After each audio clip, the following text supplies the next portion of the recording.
Hello, everyone, and welcome. I'm thrilled to have you here today. Our presentation is titled Navigating New Beginnings, Embracing Your Romantic Journey, with the subtitle, A Guide for Women Coming Out Later in Life. Today, we'll explore the unique experiences of women discovering their queerness later on, the emotions involved, and how to embrace this exciting chapter. We'll cover understanding your feelings, overcoming fears, and steps to confidently start dating. So, let's dive in and explore this beautiful, personal journey together. As a relationship specialist, I want to emphasize that today's approach is all about creating a grounded and empowering guide. We're going to break things down in a way that really honors your personal experience. My goal is to provide insights that feel practical and applicable to your unique situation. By doing this, we're not just talking theory, we're building a foundation that supports your growth and confidence in relationships. So let's keep this grounded, real, and empowering, making sure you walk away with tools that truly resonate with your journey. You don't have to have everything figured out to take that very first step. I know it can feel overwhelming, especially when you're venturing into dating women after a lifetime of dating men.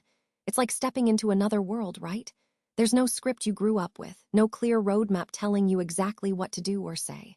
So naturally, the fear and uncertainty kick in. You might ask yourself, what if I'm not attracted? Or what if I mess up? But here, the key point, these feelings of fear and doubt aren't signs that you're doing something wrong. Actually, they're signs that you're growing. You're entering new terrain, and your mind is just trying to keep you safe.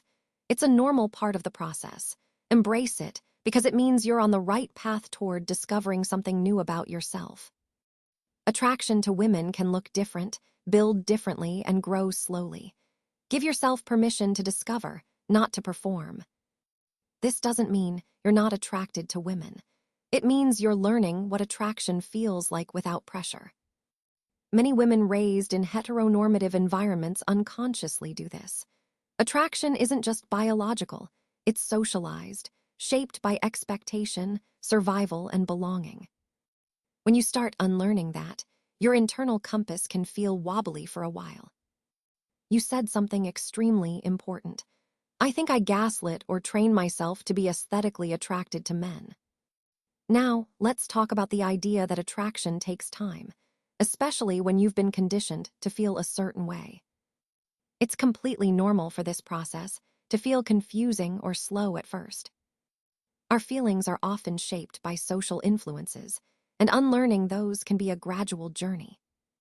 So, be gentle with yourself as you explore and understand your authentic attractions. Remember, it's okay if it takes time. Your internal compass will become clearer as you allow yourself space to discover. Right now, your main focus isn't about diagnosing yourself or fitting into a specific label. It's about exploring what feels good, what feels safe, and what feels genuine to you. And it's important to remember that many women discover their orientation through connection, through real, meaningful interactions, rather than just through theory or labels. For example, some women who identify as asexual still date, flirt, kiss, and build deep partnerships. There are also sex-neutral asexual lesbians and romantic asexual lesbians who may not experience sexual attraction but still have meaningful romantic connections. And here's a key point. You're allowed to explore your feelings without feeling pressured to label yourself perfectly right away. You mentioned the term asexual. Yes, there are asexual lesbians, and that's completely valid. So whether you're feeling unsure, or you identify as asexual, gay, bi, queer, or just still figuring things out, remember, it's okay. Your journey is unique, and exploring your identity is a process. You're not auditioning for the role of lesbian. You're just meeting a person. So think about simple, relaxed activities like walking in a park, checking out a bookstore, or having coffee. Do something that doesn't feel like a performance, something low pressure. Starting with an easygoing activity date helps your nervous system adjust to seeing women as potential partners, not just what-if fantasies. It's a way to mentally commit to exploring women without the stress of a formal date. This approach does two important things.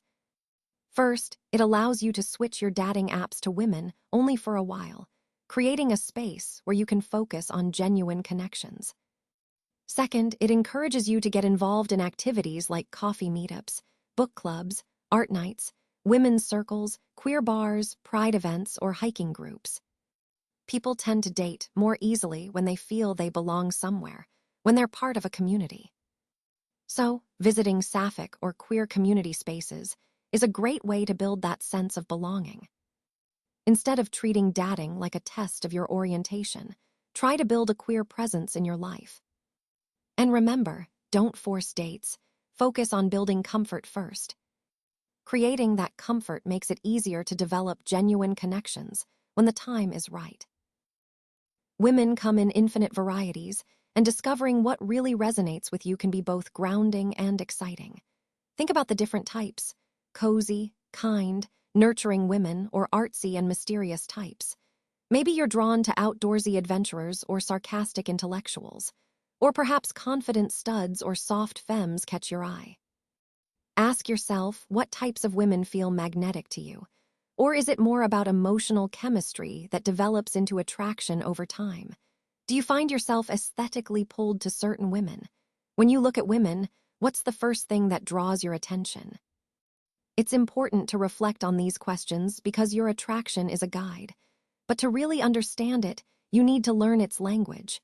Notice the patterns, what sparks your interest, what makes your heart race a little faster.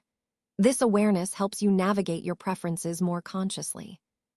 Remember, your attraction can point you toward what genuinely feels right, but only if you understand what those signals mean. So, pay attention to what draws you in and start learning the language of your own attraction. That's how you turn instinct into clarity and confidence. You're not behind in this journey. You're just beginning, and remember, beginnings are allowed to be messy, to be beautiful, and to be brave. So take it one conversation at a time, one message at a time, and one date at a time. When you're dating women for the first time, it's less about finding the perfect, right woman, and more about giving yourself permission to experience desire without fear or rules that you didn't choose. All you really need to do is show up with honesty, curiosity, and self-compassion.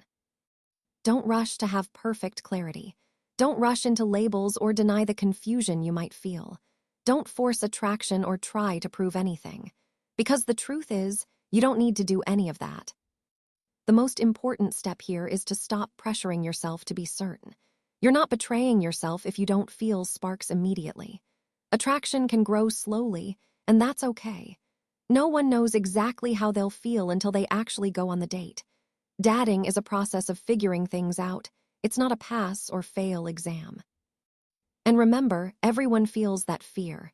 The straight, gay, bi, first-timers, and seasoned daters alike. The fear of what if the attraction isn't there is completely normal. So give yourself permission to take it slow and trust that it's all part of the process.